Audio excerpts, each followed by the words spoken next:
The laser dot was the first thing I saw.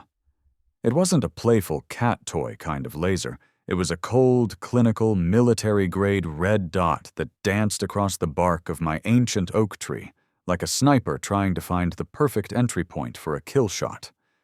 I was sitting on my front porch, a place I usually considered my sanctuary. It was 7:03 a.m. on a Tuesday. The sun was just starting to burn off the morning mist that settled over The Oaks, a subdivision so aggressively manicured it looked less like a neighborhood and more like a computer simulation of the American dream. I had a mug of coffee in my hand, a dark roast that tasted like battery acid and wakefulness, and I was trying to enjoy the 3 minutes of peace I got before the world started making demands of me. But then, the dot? I tracked the source of the red light across the expanse of my lawn. St. Augustine grass, cut to exactly 2.5 inches, as per Regulation 14B, to the edge of the sidewalk. Kevin was standing there. Kevin was the HOA's compliance officer, a title he wore with the gravity of a 4-star general commanding the invasion of Normandy. He was wearing the uniform, khaki pants pressed with a crease sharp enough to cut steak, and a beige polo shirt tucked in so tightly I worried for his internal organs. He held a laser distance measurer in one hand and a clipboard in the other. He looked like he was about to call in an airstrike on my landscaping. "Morning, Kevin," I called out. My voice was raspy, breaking the silence of the cul-de-sac. Kevin flinched. The laser dot skittered wildly up the trunk of the tree, momentarily blinding a squirrel. Before he wrestled it back under control, he adjusted his rimless glasses and gave me a look that suggested my very existence was a violation of the community bylaws. "Mr. Reynolds," he said. He didn't shout, he projected. It was a voice honed by years of telling people their mailboxes were the wrong shade of eggshell. "I didn't realize you were awake." "Hard to sleep when there's a laser show in my front yard," I said, standing up. I was wearing basketball shorts and a t-shirt that said, "I paused my game to be here," a garment I wore specifically because I knew it caused Kevin physical pain. I walked down the porch steps, my flip-flops slapping against the concrete. "What are we measuring today? The grass height? I measured it last night with a ruler. I even used a level." "It's not the grass," Kevin said, tapping his pen against the clipboard. Click, click, click. The sound was like a ticking bomb. "It's the structure." I stopped 5 feet away from him, respecting the invisible force field of his authority. I looked back at the tree. "The tire swing?" "The unsanctioned recreational pendulum," he corrected, his voice dropping to a conspiratorial whisper, as if we were discussing a meth lab and not a piece of rubber hanging from a branch. "We've received complaints." I felt the familiar heat rising in my chest. "Complaints from who? The birds?" "It's a tire, Kevin. It hangs from a rope. My nephew Leo comes over on weekends. He's 10. He swings on it. It keeps him off the iPad. It's a public service, really." "It's visually discordant," Kevin recited, clearly reading from a mental script, "and it's a liability. Brenda saw it from her breakfast nook. She said it looks like debris." "It's a Michelin," I said defensively. "It's a high-quality tire. It's got great tread." "It's black," Kevin countered. "Tires usually are." "It clashes with the earth-tone palette of the neighborhood," he snapped, the mask of professional detachment slipping just a fraction. "And the rope. Is that nylon?" "It's marine grade," I said. "It could hold a boat. It can certainly hold a 50-pound kid." Kevin clicked his pen again. He wrote something down. I tried to crane my neck to see what he was writing, but he angled the clipboard away like a kid hiding a test answer. "You'll be receiving a formal notification," Kevin said, capping the pen with a flourish. "You have 48 hours to remove the hazardous attractive nuisance, or fines will be levied. Daily fines. Escalating fines." "Hazardous attractive nuisance?" I repeated. "That's a bit dramatic, don't you think? It's a swing. It's literally the symbol of childhood innocence." "In the Oaks," Kevin said, turning on his heel, "innocence requires a permit." I watched him march away, his beige form blending perfectly into the beige houses, a chameleon of bureaucratic misery. I looked back at the tire swing. It swayed gently in the breeze, innocent and sturdy. I had hung it there 3 years ago, right after my sister got divorced, and Leo started spending weekends with me. The kid had been going through a rough patch, quiet and withdrawn. That swing was the first thing that got a smile out of him in months. And now Brenda, the HOA president, the Sauron of suburbia, wanted it gone because it ruined the view from her breakfast nook. I took a sip of my coffee. It was cold.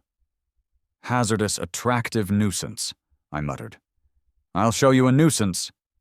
The letter arrived the next day. I knew it was coming, but the speed of the HOA's administrative violence was still impressive. It came via certified mail, which meant I had to sign for it. The mailman, a guy named Dave who usually wore earbuds and ignored the world, actually pulled them out to look at me with pity. "Another one?" Dave asked, handing me the thick, cream-colored envelope. "Looks like it," I said, scribbling my signature on his electronic pad. "They got Mrs. Gable for her hydrangeas yesterday," Dave said, shaking his head. "Apparently they were too blue. Didn't know that was a thing." "In this neighborhood, Dave, happiness is a code violation." I took the envelope inside and threw it on the kitchen island. I stared at it for a good 10 minutes. It was heavy, expensive paper. The return address was embossed in gold foil. The Oaks Homeowners Association Board of Directors. I grabbed a knife, a dull butter knife, which felt appropriate for the dull, blunt force trauma I was about to inflict on myself, and sliced it open. I pulled out the document. It wasn't a letter. It was an indictment. From the Board of Directors. To Michael Reynolds. Re. Violation hash 8892. B. Unsanctioned playground equipment and visual blight. I skipped the preamble, which I assumed was just a paragraph of legal jargon saying, "We own your soul," and went straight to the bold text in the center of the page. The item in question, referenced hereafter as the object, violates Article 6, Section 2 of the Community Standards regarding exterior modifications.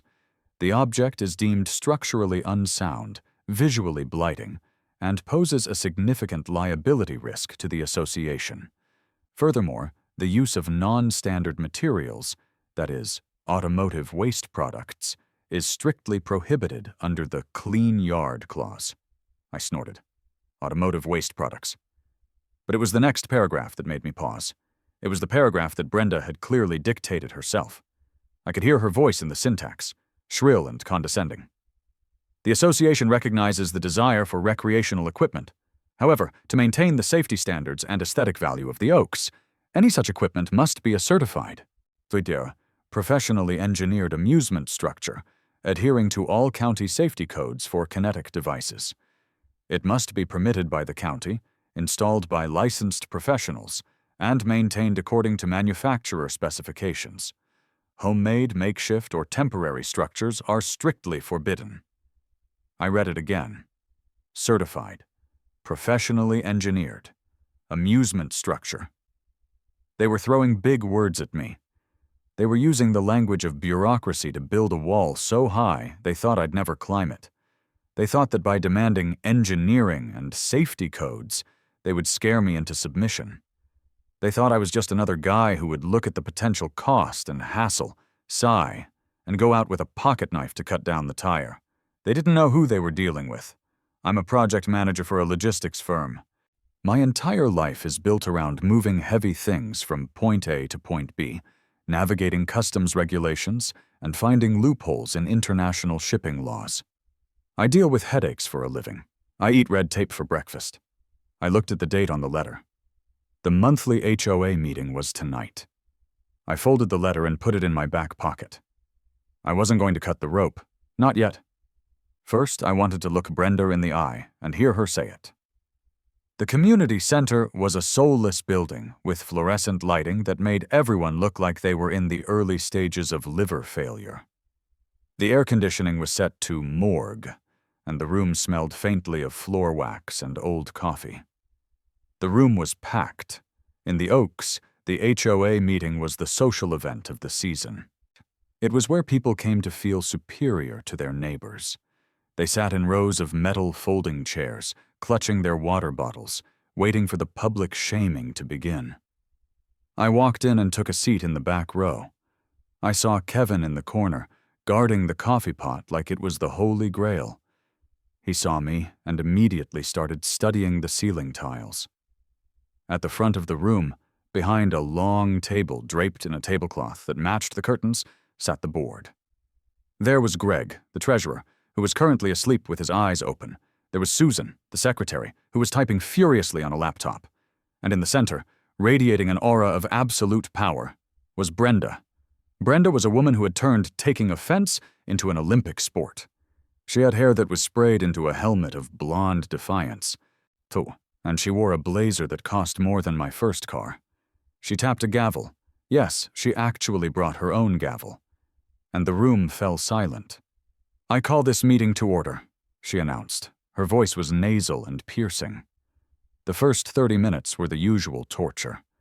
Mrs. Higgins complained that the garbage truck was coming at 6:45 a.m. instead of 7 a.m. Mr. Henderson wanted to know if he could paint his front door autumn blaze. Request denied. Only harvest wheat or beige sand were approved. Then Brenda looked at her agenda, and a small, cruel smile played on her lips. "Next item," she said. "Mr. Reynolds, the issue with the tree." Every head in the room turned to look at me. I didn't shrink. I stood up. The metal chair scraped loudly against the linoleum, a sound that made half the room wince. "It's a tire swing." "Brenda," I said, projecting my voice to the front of the room, "let's not speak in code." Brenda sighed, a long, tragic exhalation that suggested I was personally responsible for the decline of Western civilization. She took off her reading glasses and let them hang by the chain around her neck. "Michael," she said, using that tone one uses with a slow toddler, "we've been over this. The tire is an eyesore. It's dangerous. It attracts the wrong element." "The wrong element?" I asked. "You mean children? My nephew is 10. He's hardly a gang member." "It creates a precedent," Brenda argued. "If we let you hang a tire, someone else will hang a hammock. Then someone will put up a trampoline in the front yard. Before you know it, we'll look like a trailer park. We have standards, Michael. We have property values to protect." "It's a swing," I repeated, feeling the frustration bubble up. "It's safe, it's sturdy." "Is it?" Brenda shot back. "Has it been inspected? Do you have an engineering report? What if the rope snaps?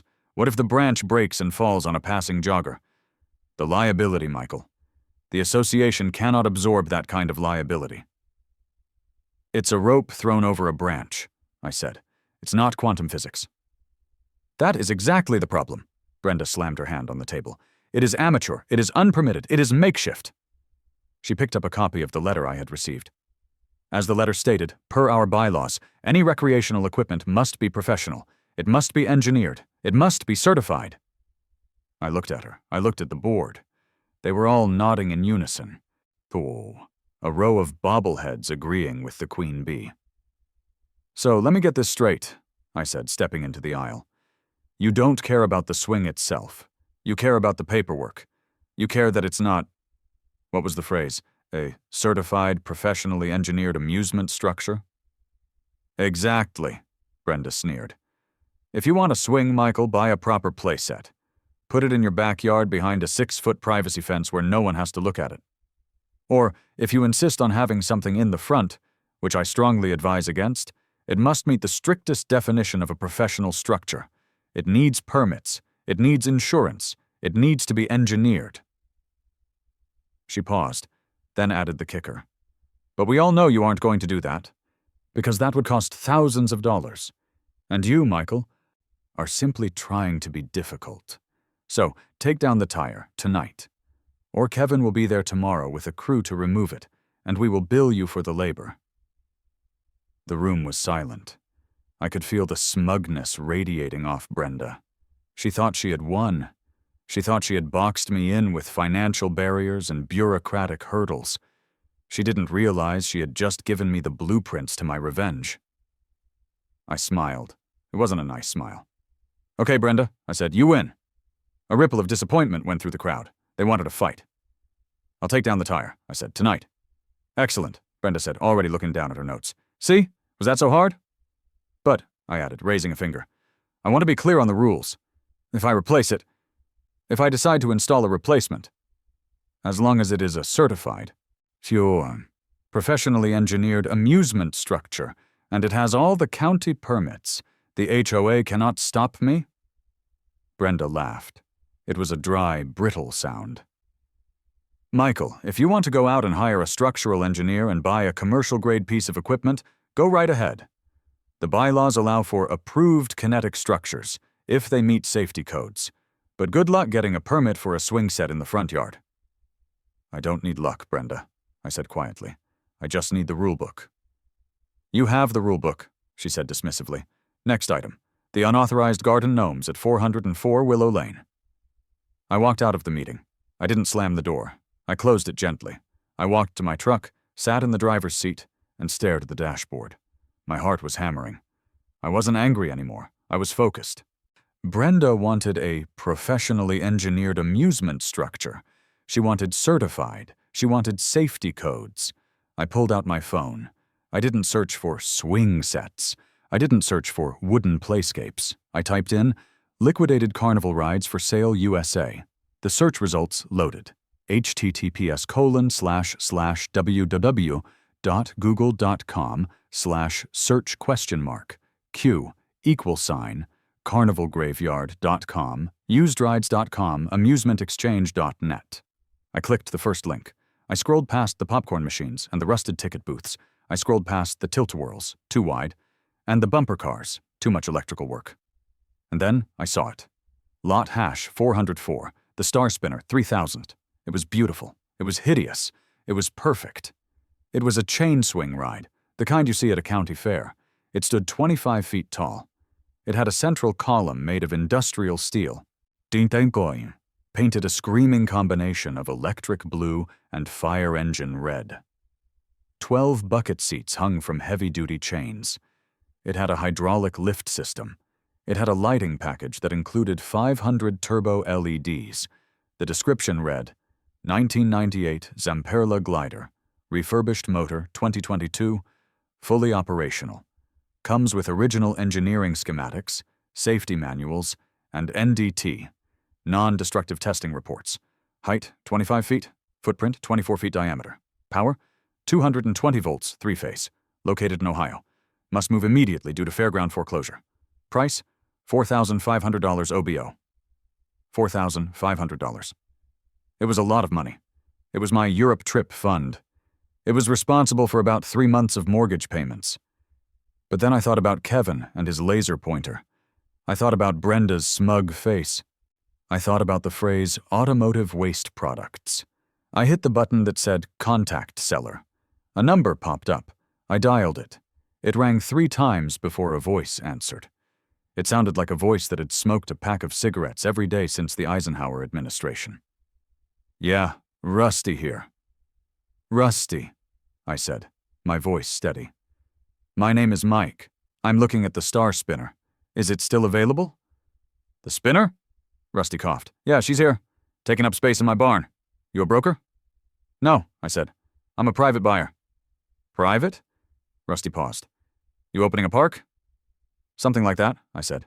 Does it have the paperwork, the engineering stamps?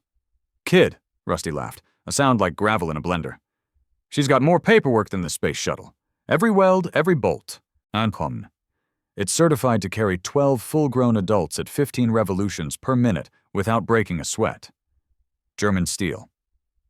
Perfect, I said. And shipping? I got a guy, Rusty said. Big Mac. He can have it on a flatbed tomorrow. But it ain't cheap. I don't care, I said. I need it delivered to a residential address in Pennsylvania by Thursday morning. There was a long silence on the other end of the line. Residential? Rusty asked. Like a driveway? Exactly like a driveway, I said. Well, a front yard, actually. I ain't gonna ask, Rusty said. But you better have a forklift or a crane on your end. I'll handle the crane, I said. Send me the invoice. I hung up the phone. My hands were shaking, but not from fear. from excitement. I had 48 hours to take down the tire swing. That gave me exactly 48 hours to replace it with 4 tons of hydraulic-powered, LED-lit, professionally engineered spite. I started the engine of my truck. I had work to do. I needed to find a contractor who could pour a concrete pad in 24 hours, and I needed to visit the county zoning office to find the loophole that would make Brenda's head explode. Game on, Brenda. Game on. The next morning, I woke up with the kind of headache that usually follows a night of heavy drinking. Except I hadn't touched a drop of alcohol. My intoxication was entirely bureaucratic. I had spent 6 hours reading the county zoning code, the HOA covenants, conditions, and restrictions, CC and Rs, and the International Building Code regarding amusement devices. My dining room table looked like the scene of a conspiracy investigation. At Tutan, papers were taped to the walls. Red string was metaphorically connecting Article 4 to Section 12. I had highlighted so many paragraphs that my fingers were stained neon yellow. But I had found it. The golden ticket. See, homeowners associations like the Oaks operate on fear and ignorance. They rely on the fact that normal people have lives and jobs and don't want to spend their evenings reading legal definitions of structures. They bank on you folding. But they had made a critical error. In their arrogance, they had included a supremacy clause in their own bylaws. Article 9, Section 1. In the event of a conflict between these covenants and the laws, ordinances, or regulations of the county, the county regulations shall prevail. They put that in there to protect themselves from getting sued if they accidentally banned something federally protected, like satellite dishes or political signs. But they hadn't counted on County Code 14B, private kinetic structures and art installations. I grabbed my coffee, mug number 3, and reread the paragraph that was going to save my life and ruin Brenda's. A private property owner may install non-habitable, kinetic, moving structures for the purpose of artistic expression or personal recreation, provided that 1. The structure does not exceed 30 feet in height. 2. The structure maintains a 10-foot setback from property lines. 3. The structure is certified safe by a licensed engineer. 4. The noise level does not exceed 75 decibels at the property line between the hours of 10 p.m. and 7 a.m. The Star Spinner 3000 was 25 feet tall. My front yard was huge. I had at least 15 feet of clearance on all sides. Rusty had assured me the ride came with engineering stamps from the manufacturer, Zamperla. And noise? Well, during the day I could be as loud as a lawnmower. I had them, but I needed the paper trail. I showered, put on my serious person clothes, a button-down shirt and actual pants, and drove to the county clerk's office. The office was located in the basement of the courthouse, a place where dreams went to die in triplicate. I took a number, 42, and sat on a plastic bench between a guy who looked like he was fighting a parking ticket and a woman holding a blueprint for a chicken coop. Number 42, a voice droned over the intercom. I walked up to the window. Behind the glass sat Phyllis. Phyllis was a masterpiece of government employment. She had gray hair, reading glasses on a chain, and an expression that said she had seen everything and was impressed by none of it. She was surrounded by stacks of files that threatened to topple over and crush her at any moment. "Help you?" Phyllis asked, not looking up from her crossword puzzle. "Hi," I said, putting on my most charming smile. "I need to pull a permit for a backyard structure." "Shed?" she asked. "Gazebo? Pergola?" "Not exactly," I said. "It's a kinetic art installation." Phyllis stopped writing. She looked up over her glasses. Her eyes narrowed. "Kinetic art? You mean a wind spinner?" "Bigger," I said. "It's a rotating steel structure. Industrial chic. It represents the, cyclical nature of suburban angst." "Uh-huh," Phyllis said. She didn't buy it for a second. "Does it have a motor?" "It does," I admitted. "A hydraulic motor, but it's for personal use only. No tickets sold, strictly private." "Height?" 25 feet. Phyllis sighed. She reached under the desk and pulled out a form that was pink. "You need the oversized accessory structure permit. And if it moves, you need the mechanical safety affidavit. You got specs? I slapped the thick folder I had printed from Rusty's email onto the counter. Original manufacturer blueprints, structural load analysis, electrical schematics, it's all there. Phyllis flipped through the pages. She paused at a diagram of the ride. It clearly showed seats. It clearly looked like a carnival ride. This looks like a swing ride, she said flatly. It's an interactive sculpture, I corrected. The participants experience the art by becoming part of the rotation. Phyllis looked at me. Then she looked at the address on the form. The Oaks? Yes, ma'am. A slow smile spread across Phyllis's face. It was the smile of someone who had dealt with Brenda before. The Oaks, she repeated. Strict HOA over there. They gave my cousin hell about a bird bath. They're making me take down a tire swing, I confided. Said I needed a professionally engineered structure. Phyllis let out a short, barking laugh. She stamped the form. Tchunk. Honey, she said, sliding the paper back to me. If it's engineered, it's legal. You pay the $50 at the cashier. Do you need a foundation permit? I'm pouring a concrete pad. 25 by 25. That's a patio, she said, winking. Permit for a reinforced patio extension. That's another $20. Phyllis, I said, you are a national treasure. Go give 'em hell, she said, turning back to her crossword. 7 down is vengeance. I walked out of the courthouse with the permits in my hand. They felt heavier than paper. They felt like ammunition. Step 2 was the concrete. You can't put a 4-ton carnival ride on grass. It would sink, tilt, and eventually fling my nephew into the neighbor's roof. I needed a slab, a thick one. I called Sal. Sal was my go-to guy for anything that involved heavy lifting or loud noises. He ran a construction crew that specialized in rush jobs. Sal didn't ask questions. Sal just asked for cash. Mikey! Sal roared when he answered the phone. Background noise suggested he was currently overseeing the demolition of a small building. What's the word? You need that bathroom tile fixed? Bigger, Sal, I said.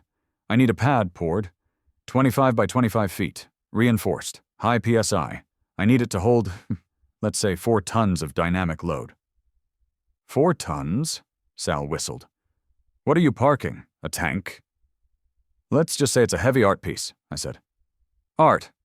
Right, Sal laughed. Where do you want it? Front yard. The line went silent. Front yard? In the Oaks? Mikey, they'll crucify you. You can't even park a pickup truck in the driveway overnight there. I have a permit, Sal, a patio extension permit. A patio in the middle of the lawn? It's avant-garde.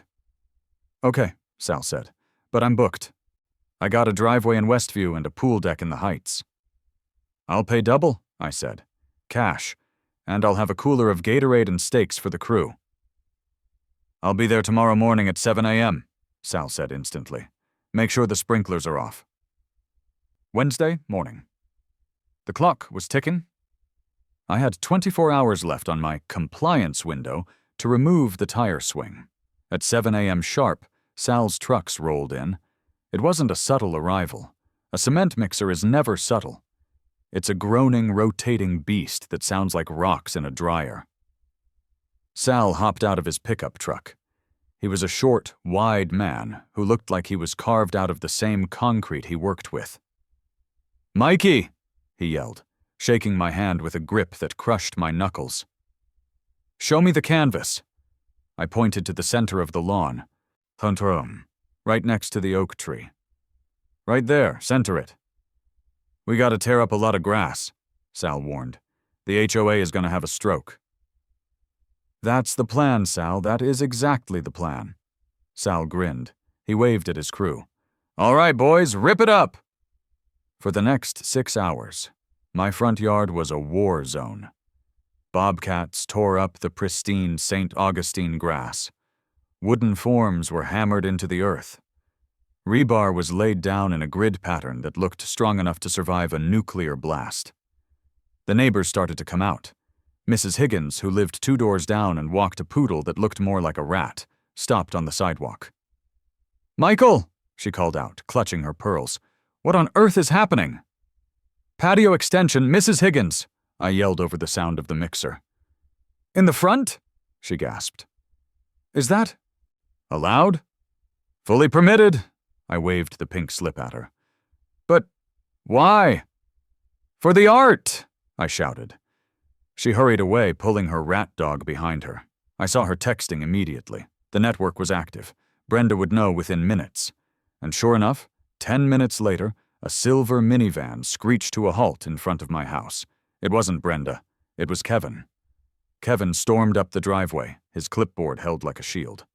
Mr. Reynolds, he shouted. Stop this immediately. Sal looked at me. I held up a hand. Keep pouring, Sal. I walked down to meet Kevin. What is the meaning of this? Kevin demanded, his face flushing pink. You are destroying the landscaping. You cannot pour concrete in the front setback. Actually, Kevin, I said, pulling out the permit from my back pocket. I had laminated it just for this moment. I have a permit from the county for a patio extension. As you know, Article 9 says county code prevails. Kevin grabbed the permit. He scrutinized it. He looked for a flaw. He looked for a missing signature. This says patio, he stammered. But it's in the middle of the yard. It's not connected to the house. It's a detached viewing platform, I said. For viewing the tree. The tree you have to remove the swing from? Exactly. Once the swing is gone, I'll need a place to sit and mourn it. Kevin looked at the wet concrete flowing into the forms.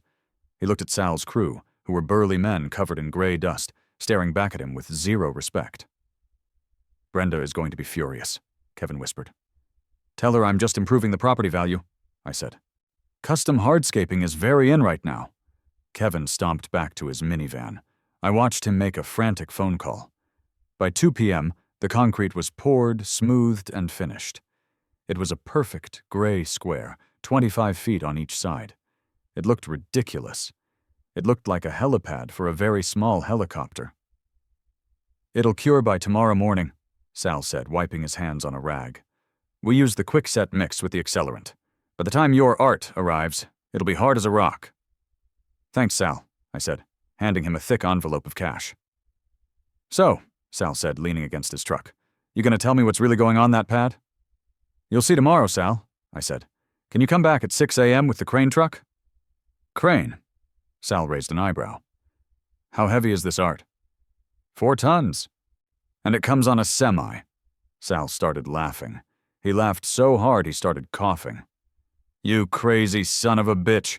You're putting something big here, ain't you? I'm putting up a professionally engineered amusement structure, I said. Sal slapped my shoulder. I wouldn't miss this for the world. 6 a.m. I'll bring the donuts. That night, I didn't sleep. I sat on my porch and watched the concrete dry. I had taken the tire swing down at sunset. It felt wrong to cut it down.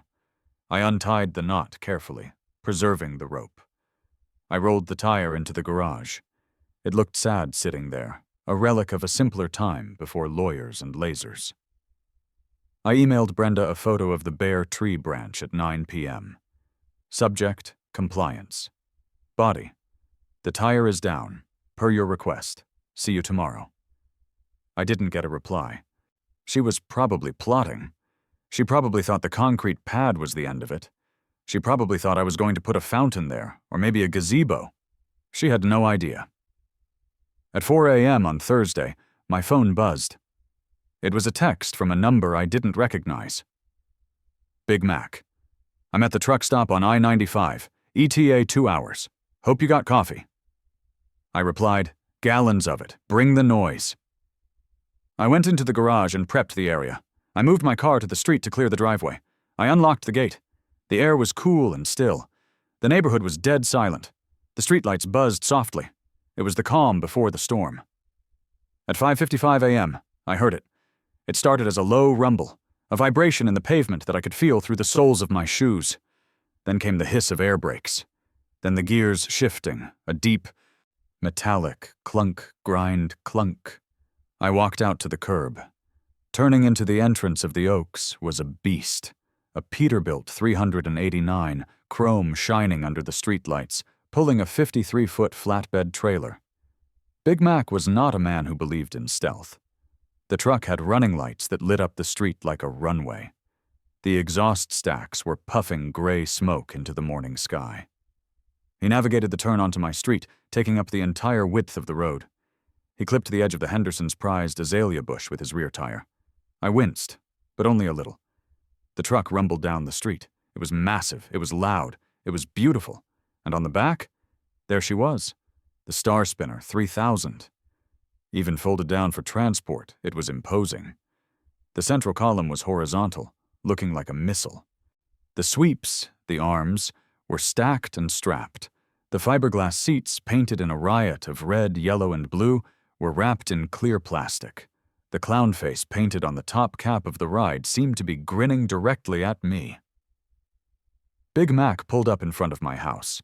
He hit the air horn, just a short honk, but in the silence of the suburbs, it sounded like an ocean liner docking in a library. I saw lights flicking on all up and down the street. Big Mac climbed down from the cab. He was wearing a flannel shirt with the sleeves cut off and a trucker hat that said, "Does this truck make my butt look fast?" "Mike Reynolds?" he boomed. "That's me." "Sign here." He shoved a manifest at me. "1 amusement ride. Used. Condition as is. No refunds." "Perfect," I said, signing. "Where do you want it?" "On the pad," I pointed. "Tight squeeze," Big Mac assessed, looking at the oak tree and the mailbox. "I gotta jackknife the trailer into the driveway. Gonna block the street for a while." "Block it," I said, as Big Mac climbed back into the cab to begin the delicate dance of backing up a 50-foot trailer. The front door of the house across the street flew open. It wasn't just a door opening, it was an explosion. Brenda came out. She was wearing a silk robe that cost more than my first car, and her hair was in curlers, but her rage was fully styled. "What is going on?" she shrieked. Her voice was so high it probably annoyed dogs in the next county. She marched across her lawn, ignoring the dew soaking her fuzzy slippers. She marched right up to me, standing in the middle of the street as Big Mac revved the diesel engine. "Michael!" she yelled over the engine noise. "What is that? What is that monstrosity?" "Morning, Brenda," I shouted, cupping my hands. "It's a delivery." "You cannot have a semi-truck in the Oaks. It is a violation of Article 7. Commercial vehicles must be—" "He's unloading!" I yelled back. "Active loading and unloading is permitted." "Unloading what?" She looked at the trailer. She squinted at the plastic-wrapped seats. She looked at the massive steel column. Her eyes went wide. Her jaw dropped. Is that a Carnival ride?" she whispered, the horror dawning on her. "No, Brenda," I said, pulling out my binder of documents. "It's a certified, professionally engineered amusement structure, just like you asked for." I didn't ask for this," she sputtered. "I said a swing set, a play set, not a tunsam, fairground attraction." "You were very specific," I said, opening the binder to the letter she had sent me. "You said certified. You said engineered. You said amusement structure. You specifically banned makeshift equipment. So I went pro. This is a Zamperla, Italian engineering. It's the Ferrari of swings." "You can't do this," she hissed, her face turning a dangerous shade of purple. "I will call the police. I will call the sheriff. I will have this truck towed." "You can try," I said, "but he's legally parked for unloading, and I have a permit for the structure."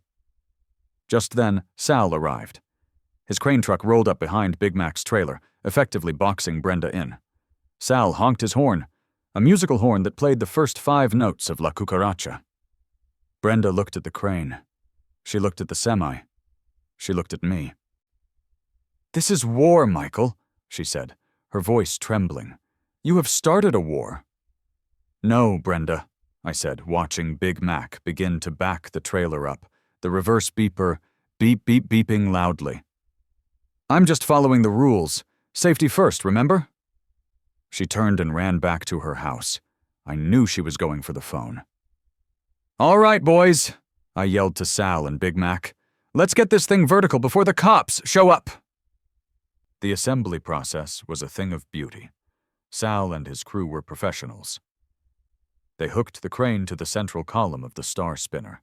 Big Mac unstrapped the chains. "Up she goes," Sal yelled. The crane engine whined. The massive steel pillar lifted off the trailer. It swung through the air, casting a long shadow over Brenda's house. I watched as they lowered it onto the bolts that Sal had set in the concrete yesterday. They lined up perfectly.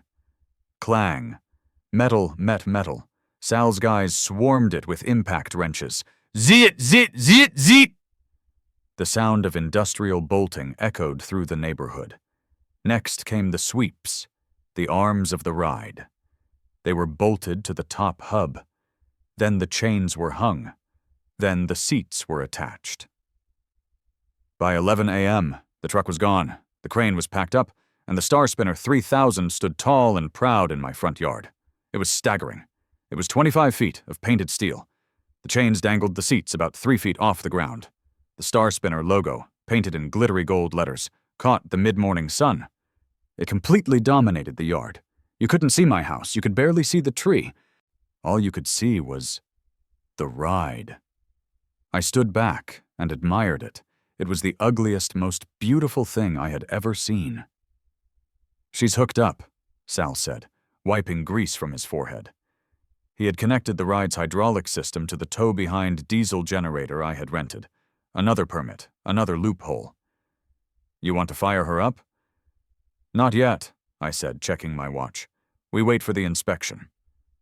"Inspection?" Sal asked. "You got a city inspector coming for this?"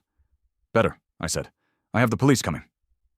As if on cue, the wail of sirens cut through the air. Brenda hadn't just called the police. She had called the cavalry. 2 squad cars turned the corner. A fire marshal's truck followed. And behind them, driving slowly and menacingly, was the HOA's lawyer in a Lexus. "Here we go," I said to Sal. "Look professional." Sal pulled up his pants and put on his hard hat. "I charge extra for arrests," he muttered. "Don't worry," I said, patting the thick binder of permits in my hand. "We are untouchable." Officer Miller stepped out of the lead cruiser. He stopped dead in his tracks. He took off his sunglasses. He stared at the Carnival ride sitting in the middle of a residential lawn. "Jesus H. Christ," Miller muttered. Brenda came running out of her house, waving a copy of the HOA bylaws like a weapon. "Arrest him!" she screamed. "Seize it! Tear it down! It's a hazard! It's a death trap!" I walked to the edge of the property line. I stood on the sidewalk, my binder held against my chest like a shield. "Good morning, officer," I said calmly. "Beautiful day for a swing, isn't it?" Officer Miller adjusted his belt. It was a subconscious twitch I'd seen him do a dozen times, usually right before he had to tell a teenager to pour out a beer or tell a husband to sleep on the couch. But today, the belt adjustment seemed to carry the weight of an existential crisis. He looked at the Star Spinner 3000. He looked at the clown face painted on the top cap.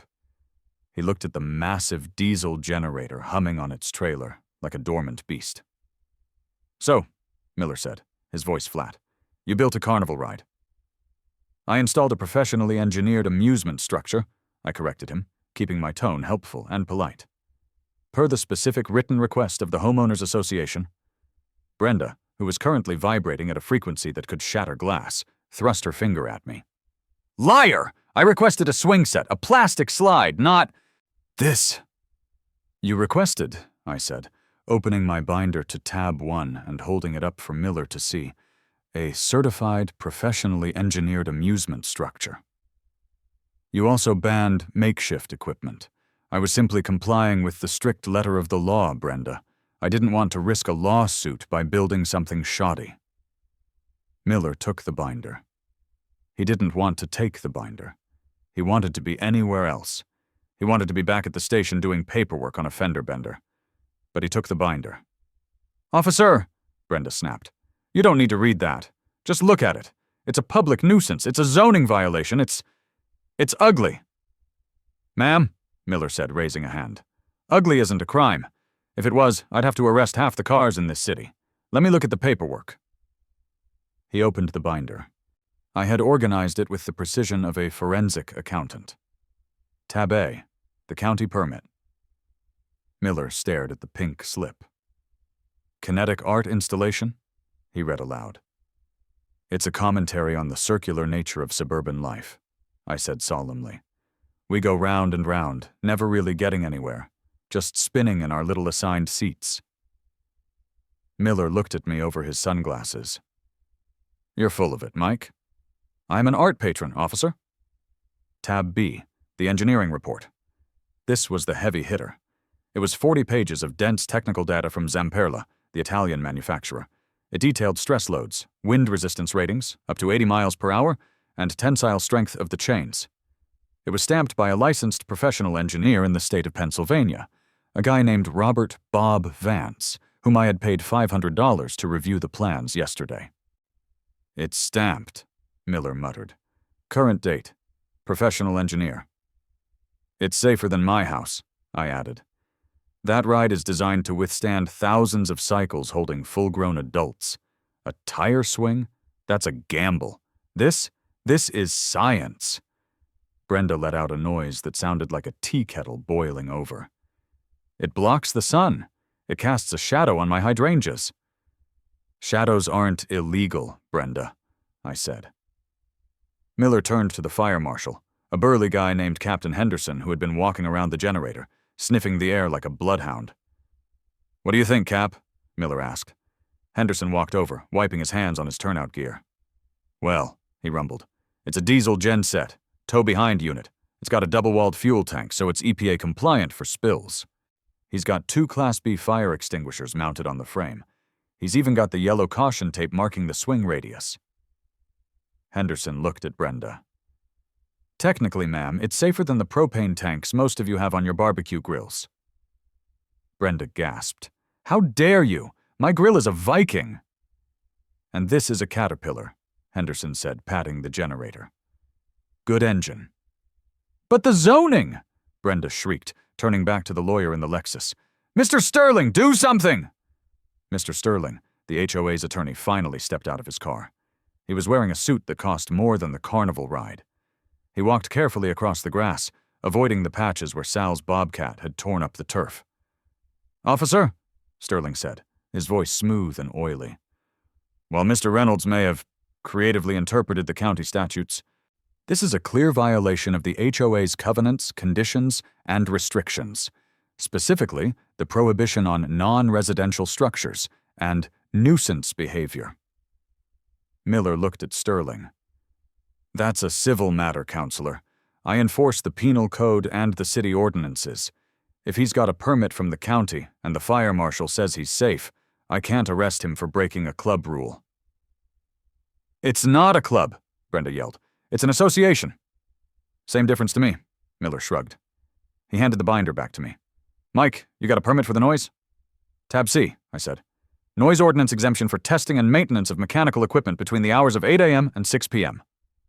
Miller sighed. "You really did your homework." I had 48 hours and a lot of spite. "Officer?" Miller turned to the crowd that had gathered. By now it wasn't just Mrs. Higgins. It was half the neighborhood. People were filming with their phones. Kids were pointing and cheering. "All right, listen up," Miller shouted. "As of right now, there is no crime being committed here. The structure is permitted. The safety checks are clear. The police department is leaving." "You can't leave," Brenda grabbed Miller's arm. "He's going to turn it on. He's going to run a carnival in the middle of the Oaks." Miller gently removed her hand. "If he exceeds the noise limits, call us. If someone gets hurt, call us. But right now, he's just a guy with a very big swing." Miller tipped his hat to me. "Don't make me regret this, Mike." "I'll keep it under 80 decibels, Miller. Scout's honor." The police cars pulled away. The fire marshal tipped his helmet and followed. That left Brenda, Sterling the lawyer, and Kevin the compliance officer standing on the sidewalk, looking like a defeated army. Sterling walked up to the edge of the property. He looked at the ride, then at me. "Mr. Reynolds," Sterling said quietly, "you realize we will sue you." "I'm counting on it," I said cheerfully, "and I'll countersue. I'll argue that you are discriminating against my artistic expression. I'll bring in art critics. I'll make this a First Amendment case. Do you know how much press that will get? Suburban HOA bans art. The headlines write themselves." Sterling's eye twitched. He knew that even if they won, the legal fees would drain the HOA's reserve fund dry. He looked at Brenda. "We need to discuss this in private," Sterling said. No! Brenda stomped her foot. I want it down, now! Brenda, Sterling hissed. He has a supremacy clause argument. If we push this to court right now, we might invalidate the entire architectural control section of the bylaws. We need to regroup. Brenda looked at me with pure, unadulterated hatred. If looks could kill, I would have been vaporized on the spot. This isn't over, she spat. I know, I said. I still have to paint the fence. I'm thinking, polka dots? They retreated. Kevin scuttled away last, clutching his clipboard to his chest, looking back at the ride with a mixture of fear and awe. I turned to Sal. Sal, I said, you heard the man? We're legal. Sal was grinning so wide I thought his face would split. Mikey, that was the most beautiful thing I've ever seen. You lawyered the lawyer. Let's fire it up, I said. I want to do a systems check before the kids get out of school. The first test run was a religious experience. Sal climbed up the central ladder to inspect the hub. I checked the hydraulic fluid levels. Everything was tight. Everything was solid. I put on my hearing protection, bright orange earmuffs, and walked to the control panel Sal had mounted on a temporary stand. Clear prop, I yelled, channeling my inner aviator. I hit the start button. The generator roared. It was loud, yes, but it was a consistent, rhythmic thrum. Chug, chug, chug, chug. It smelled of diesel and victory. I engaged the clutch. The ride shuddered. The chains clinked. And then the central hub began to rotate. Slowly at first, then gaining speed. The centrifugal force took over. The empty seats swung outward. They lifted. They danced. It was mesmerizing. The red, yellow, and blue seats blurred into a rainbow ribbon against the backdrop of the beige houses. The sun glinted off the steel. I pushed the lever forward, full speed. The ride was spinning at 12 revolutions per minute. The seats were flying at a 45-degree angle. The air whooshed as they cut through it. I checked the decibel meter I had bought on Amazon. 78 dB. Legal. I watched it spin for 10 minutes. It was hypnotic. It was the ultimate middle finger to conformity. It was a chaotic, swirling vortex of energy in a neighborhood designed to be static. I powered it down. The ride slowed. The seats lowered gently, the chains clinking softly as they came to rest. Sal climbed down. She runs smooth, Mikey. Real smooth. You got yourself a ride. Thanks, Sal, I said. Leave the barriers up. I don't want anyone climbing on it until I give the safety briefing. Sal packed up his tools. You know, he said, leaning out of his truck window before he left, my cousin owns a popcorn machine rental place, just saying. I laughed. Don't tempt me, Sal. The afternoon lull settled over the neighborhood. But it was a tense silence. Curtains were twitching everywhere. I sat on my porch reading the operating manual for the Zamperla glider. Section 4, Passenger Safety Constraints. Section 5, Emergency Stop Procedures. I memorized it all. If I was going to do this, I was going to do it right. I wasn't going to give them a single inch to claim I was negligent. Around 3:30 p.m., the school bus stopped at the corner. Usually, the kids walked home with their heads down, dragging their backpacks, disappearing into their houses to play Fortnite. Not today. Today they stopped. They stared. A group of 5 boys, including my nephew Leo, walked slowly toward my house. Their mouths were open. They looked like they had stumbled upon an alien spacecraft. Leo ran up the driveway. Uncle Mike, is that real? It's real, buddy, I said. Is it for us? It's for the family, I said loudly so the neighbors could hear. And invited guests? Can we go on it? A kid named Tyler asked. Tyler usually spent his afternoons throwing rocks at squirrels. Today he looked like he was in the presence of God. Not yet, I said. I have to do the safety briefing, and I need waivers. Waivers? Leo asked. Legal stuff, I said. Tell your parents to check their email. I'm sending out a DocuSign link. I wasn't kidding. I had actually drafted a liability waiver. The undersigned acknowledges that the Star Spinner 3000 is a kinetic art installation, and assumes all risk of dizziness, nausea, and extreme joy. I went inside and sent the email to the neighborhood listserv. Subject: regarding the new structure at 124 Oak Street. Dear neighbors, as you may have noticed, I have upgraded my nephew's swing set to comply with the HOA's request for a professionally engineered structure. The Starspinner 3000 is now operational. While this is a private art installation, I am willing to allow scheduled viewings and interactive sessions for neighbors. Attached is a liability waiver. Please sign and return if you wish to participate. Operating hours will be 4 p.m. to 6 p.m. Noise levels will be monitored. Regards, Mike. I hit send. 10 minutes later, my inbox pinged. Then it pinged again. And again. The parents might hate me. They might side with Brenda publicly. But their kids? Their kids were currently screaming in their kitchens, begging to go on the giant Carnival ride across the street. And the parents? They needed a break. They needed 20 minutes where their kid wasn't asking for snacks. By 4 p.m., I had 12 signed waivers. I walked out to the ride. A small crowd had gathered at the edge of the lawn. Not the angry mob from the morning, but a curious, hesitant gathering of moms and dads holding their kids' hands. Brenda was there, of course. She was standing on her porch, filming with her phone, waiting for a disaster. I put on my aviator sunglasses.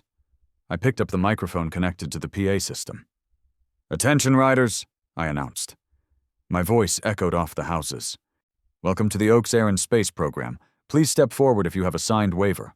No open-toed shoes, no loose change in pockets, and absolutely no chewing gum." Leo was the first in line. I strapped him into the gold seat, the captain's chair. I checked the buckle. I tugged the strap. "Check," I said loudly. I went down the line.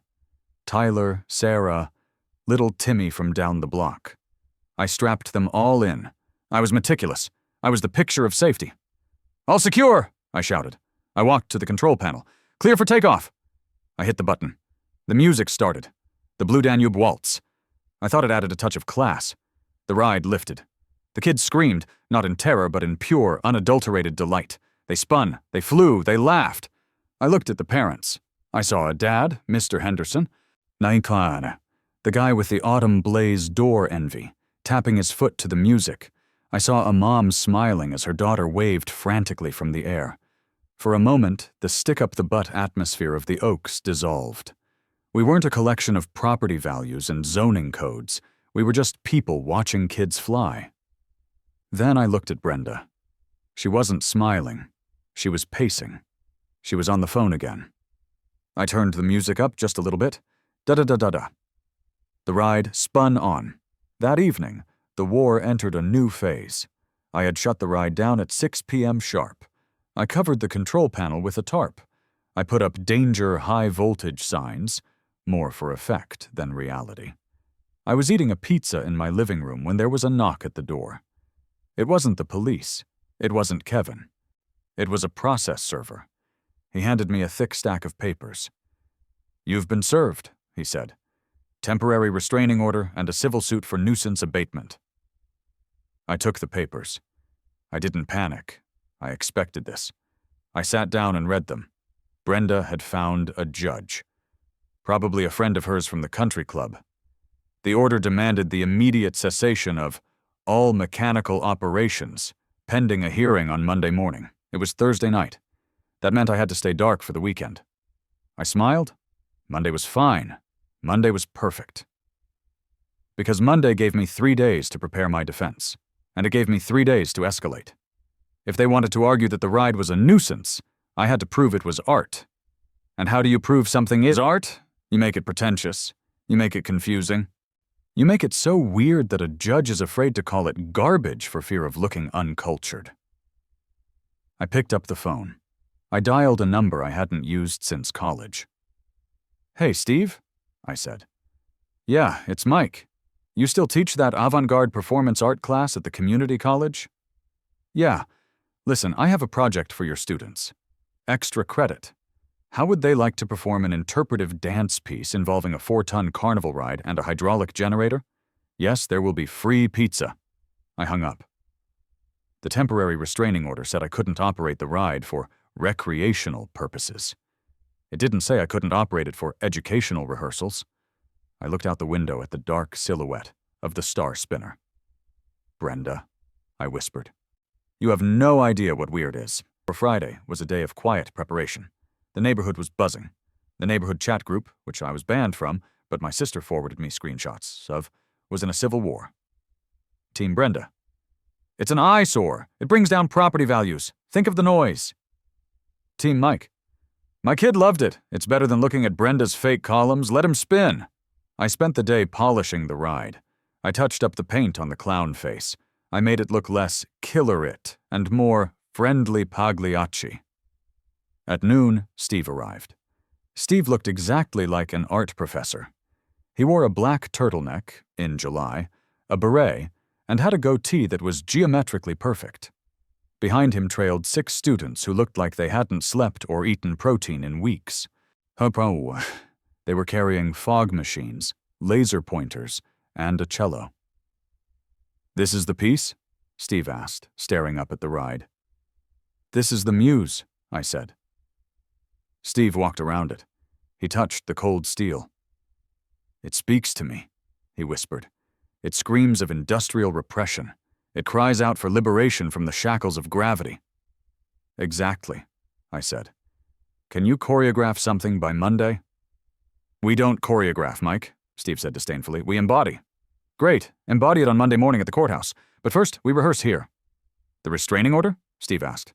"Says no recreational use," I said. "This isn't recreation, Steve. This is suffering. This is art." Steve nodded. "Suffering. I like it." They set up. For the next 3 hours, my front yard became a theater of the absurd. The students didn't ride the swing. They writhed on the ground beneath it. The cello player sat in the center, playing a single, mournful note over and over again. The fog machine pumped mist across the lawn.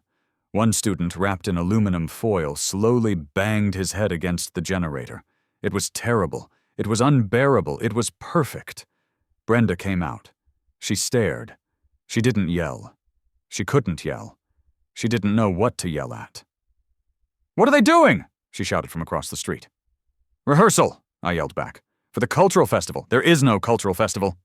"Not with that attitude." She went back inside. I saw her blinds close tightly. I turned to Steve. "Can we make it sadder? Can we make it more angst-ridden?" "We can incorporate a primal scream," Steve suggested. "Do it," I said. The weekend passed in a blur of legal research and performance art rehearsals. I found a lawyer of my own, a guy named Saul, no relation to the TV show, but similar energy. He worked out of a strip mall next to a vape shop. He looked at my binder, looked at the county codes, and laughed for 5 minutes straight. "This is stupid," Saul said. "I love it. I'll take the case for $2,000 and a ride on the swing." "Deal," I said. "The TRO is weak," Saul explained. "They're arguing nuisance based on anticipated noise and traffic. But you have the logs. You have the decibel readings. And now, thanks to your friend Steve, you have a First Amendment claim. Artistic expression is protected speech. If the ride is the medium for the art, banning the ride is banning the speech? So we go to court on Monday and tell the judge I'm an artist?" "We tell the judge you're a visionary," Saul corrected. "And Brenda is a Philistine who hates culture." Monday morning. The county courthouse. Courtroom 4B was packed. The entire HOA board was there. Brenda was wearing her "I'd like to speak to the manager" suit, a sharp navy number with shoulder pads that could take out an eye. I walked in with Saul. I was wearing a suit I bought at a thrift store. It was slightly too big, making me look sympathetic and humble. Behind us marched Steve and his students, still wearing black, still looking miserable. "All rise," the bailiff droned. Judge Holloway entered. He was an older man with bushy eyebrows and a face that suggested he had zero patience for nonsense. "Case number 4992, he read. "Oaks HOA versus Reynolds. Nuisance abatement and request for permanent injunction." Mr. Sterling stood up. He smoothed his tie. "Your Honor," Sterling began, My client represents a quiet, upscale community. The defendant, Mr. Reynolds, has erected a commercial-grade carnival ride in his front yard. It is 40 feet wide. It is 25 feet tall. It creates noise, traffic, and presents a severe hazard to the community. We are asking for an order to dismantle it immediately. Judge Holloway looked at me. Mr. Reynolds, a carnival ride. Saul stood up. Your Honor, objection to the characterization. It is not a carnival ride. It is a kinetic sculpture entitled The Rotational Fallacy of the American Suburb. It is a permitted art installation. The judge blinked. Art? Yes, Your Honor, Saul said. My client is a patron of the avant-garde. The structure is fully engineered, fully permitted by the county, and complies with all safety codes. The HOA simply dislikes the aesthetic. They are trying to censor his artistic expression because it doesn't match their beige worldview. It has clowns painted on it, Brenda shouted from the gallery. Order! The judge banged his gavel. Counselor, do you have proof of this art? We do, Your Honor, Saul said. With the court's permission, the artist's troupe is here to demonstrate the emotional resonance of the piece. The judge looked at Steve, who was striking a pose of existential despair near the water fountain. I don't think that will be necessary, the judge said quickly. Let's look at the permits. I handed the binder to the bailiff. The judge put on his glasses. He flipped through the pages. He saw the engineering stamps. He saw the zoning permit signed by Phyllis. He saw the noise logs. He looked up at Sterling. Mr. Sterling, the judge said, this appears to be a legally permitted structure. It meets the setbacks. It meets the height restrictions. It's safer than a trampoline. But the CC&Rs, Sterling argued. The covenants prohibit playground equipment. It's not a playground, Saul interjected. It's a kinetic sculpture. The county permit says so right here. The judge looked at the permit. It does say kinetic art. This is ridiculous, Sterling sputtered. He's mocking the court. He's mocking the HOA. Judge Holloway sat back in his chair. He looked at Brenda, who was turning red. He looked at me, looking innocent in my oversized suit. The court is not here to judge taste, Judge Holloway ruled. If the county says it's art, it's art. If the engineer says it's safe, it's safe. And if the HOA bylaws have a supremacy clause that defers to county law, well, Mr. Sterling, it seems your bylaws just played themselves. Motion denied, the judge said, slamming the gavel.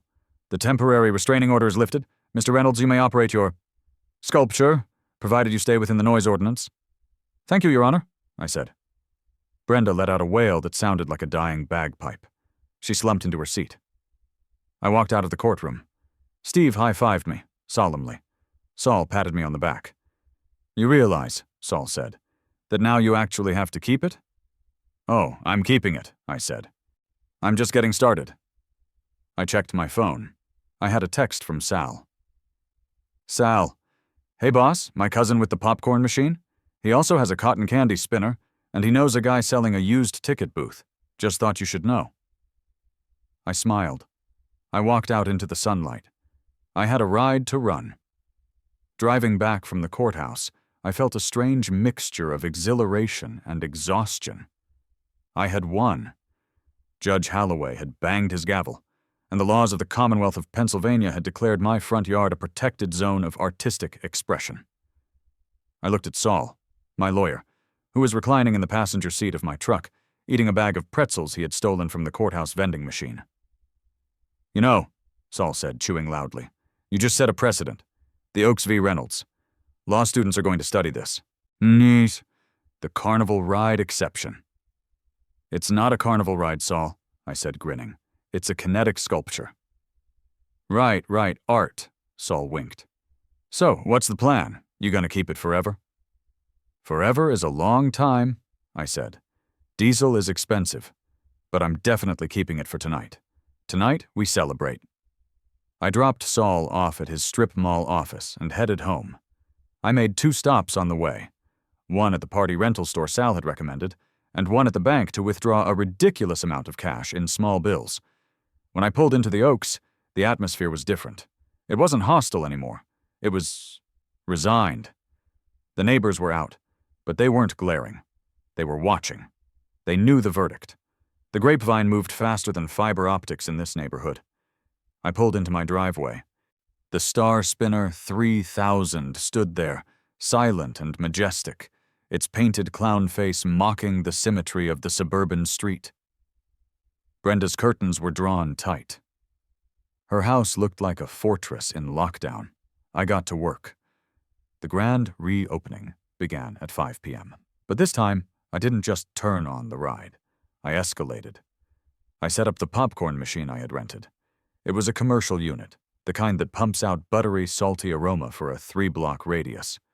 I plugged it into the generator. I set up the cotton candy spinner. Pink sugar clouds began to form. I set up a ticket booth. It was an old wooden booth I had found on Craigslist an hour ago. I painted a sign on the front. The Oaks Center for Kinetic Studies. Admission free, waiver required.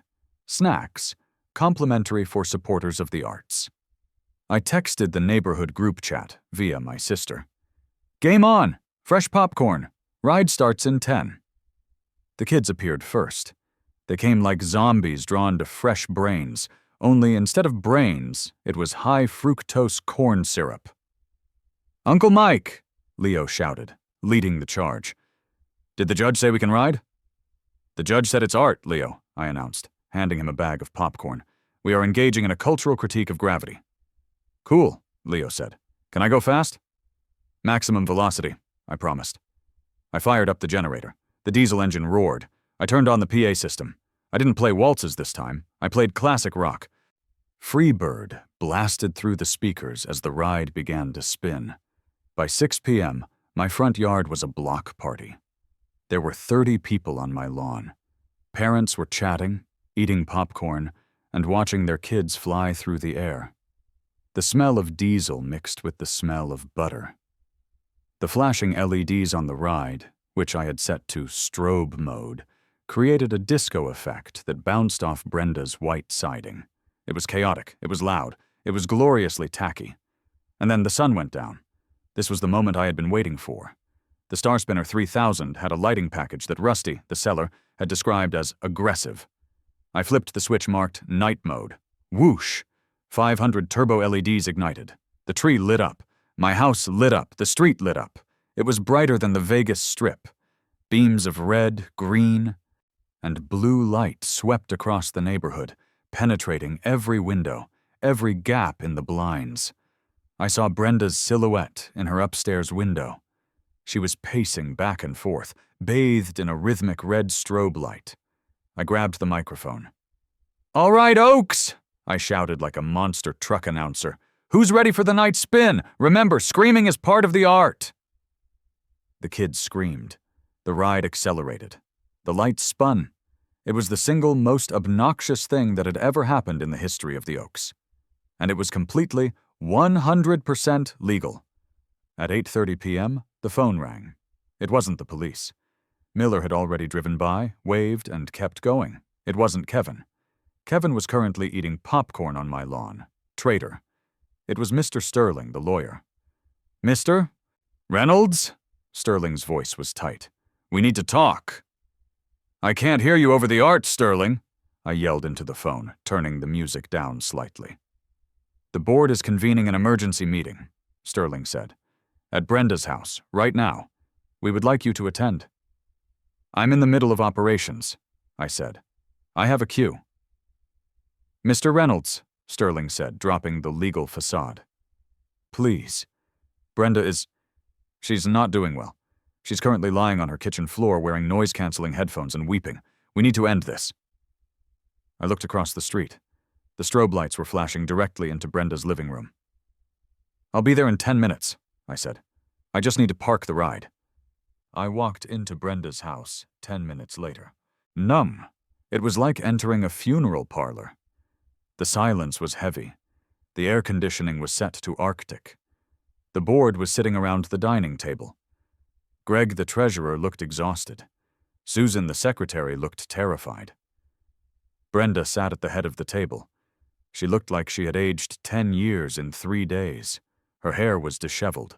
Her eyes were red. Michael, Brenda whispered. She didn't have the energy to yell. "Brenda," I nodded. I sat down. I didn't wait to be asked. "Make it stop," she said. "Please, just make it stop." "Make what stop?" I asked innocently. "The cultural enrichment?" "The noise," she said, her voice trembling. "The lights. The popcorn smell. My drapes smell like movie theater butter, Michael. My property value is plummeting by the hour." "Actually," I said, "I think it adds a certain whimsical charm." "Very European." Sterling cleared his throat. "Mr. Reynolds, let's cut to the chase. You won in court, we acknowledge that. The Supremacy Clause loophole, it was clever, but we cannot have a carnival ride in the middle of the Oaks permanently. It's unsustainable." "I agree," I said. "It uses a lot of diesel, and the maintenance is a nightmare." They looked at me, hopeful. "So you'll take it down?" Greg asked. "No," I said. "Why would I? I spent $5,000 on that ride. I spent $2,000 on concrete. I spent money on permits, lawyers, and engineers. I have a significant investment in this art." "We will reimburse you," Sterling said quickly. I leaned back in the chair. This was the moment. This was the checkmate. "You want to buy the ride?" I asked. "Yes," Brenda said. "We will buy it. And we will pay to have it removed." "Well," I said, scratching my chin, "the ride cost me $4,500. The shipping was $1,500. The concrete was $2,000. The legal fees were $2,500. The permits, let's call it $11,000 total invested." "We'll write the check tonight," Greg said, reaching for the HOA checkbook. "Hold on," I said. "That's my cost, but I'm losing the value of the art, and the emotional distress of having my tire swing unjustly targeted. There's a pain and suffering multiplier here." Brenda's eyes narrowed. "What do you want, Michael?" I pulled a folded piece of paper from my pocket. I had typed it up before I came over. "I have 3 conditions," I said. "Name them," Sterling sighed. "1, I said. "The HOA pays the full cost of the ride, the installation, and the removal. You hire the crane, you hire the truck. Yes, you fix my grass." "Agreed," Greg said. 2, I continued. "You reimburse me for my legal fees, plus a $5,000 inconvenience fee for my time." "$5,000? Brenda gasped. "That's extortion." "That's the price of the ticket, Brenda," I said cold. "Take it or leave it. I can turn the volume up to 85 decibels if you want to think about it." "Fine," she snapped. "Agreed." "And 3, I said. I slid the paper across the table. "You sign this. It's a permanent, irrevocable variance to the HOA covenants for the property at 124 Oak Street." Sterling picked up the paper. He read it. His eyebrows shot up. "What does it say?" Brenda asked. "It says," Sterling read, "that Michael Reynolds is granted a perpetual license to install and maintain one recreational tire swing, utilizing a standard automotive tire and rope, on the oak tree in his front yard. This swing is exempt from all future aesthetic committees, color guidelines, or material restrictions. It is designated a historical landmark of the neighborhood." Brenda looked at me. She looked at the paper. She looked at the flashing red lights reflecting off her dining room wall. "A historical landmark?" she whispered. "It commemorates the Great Carnival War of 2024, I said. "It's important history." She picked up the pen. Her hand shook. She signed the paper. "Get it out," she said. "Get that monstrosity out of my sight." "Pleasure doing business with you," I said. I stood up, took the check, and took the signed variance. "Oh, and Brenda?" I said at the door. She looked up, broken. "You might want to check Mrs. Gable's hydrangeas. I think they look lovely in blue." Epilogue, the golden tire. The Star Spinner 3000 left 3 days later. Sal came back with the crane. Big Mac came back with the truck. They disassembled it with the same efficiency they had built it. The concrete pad took a bit longer to remove. Sal jackhammered it up, and the HOA paid for fresh sod to be laid down. Within a week, you couldn't tell that a 4-ton amusement park ride had ever been there. Except for the tire. I went to the garage and rolled out the Michelin. I inspected the rope. I got my ladder. I hung it back up, same branch, same height. But I made one small modification. I spray-painted the tire gold. It wasn't a subtle gold. It was a bright, metallic, reflective gold. It caught the sun. It glittered. It was tacky as hell. Nissan. And it was untouchable. I sat on my porch the next Saturday morning, drinking my coffee. It was 7:03 a.m. I saw Kevin walking down the street with his clipboard. He stopped at my property line. He looked at the gold tire swinging in the breeze. He looked at the historical landmark plaque I had screwed into the tree trunk. I had ordered it online. It looked very official. Kevin looked at me. I raised my mug. Kevin didn't pull out his laser. He didn't write anything down. He just shook his head, sighed, and kept walking. Leo came out of the house, munching on a Pop-Tart. "Is the ride really gone?" he asked, looking a little sad. "Yeah, buddy," I said. "The ride had to go. It was too loud." "It was cool, though," he said. "It was legendary," I corrected. "But look," I pointed to the gold tire. "The throne is back." Leo ran to the tire. He jumped on it. He started to swing, laughing as he spun in circles. I watched him. I looked across the street. Brenda's blinds parted just an inch. I saw her eye. She was looking at the gold tire. She hated it. She hated the color. She hated that it was an automotive waste product. But she didn't say a word. I took a sip of coffee. It tasted like victory. The bylaws are there to keep order, they say. To keep things uniform. To keep the chaos out. But sometimes you need a little chaos. Sometimes you need a carnival to remind people that life isn't about property values. It's about the ride. And sometimes the best ride is just a tire on a rope, paid for by the people who tried to cut it down.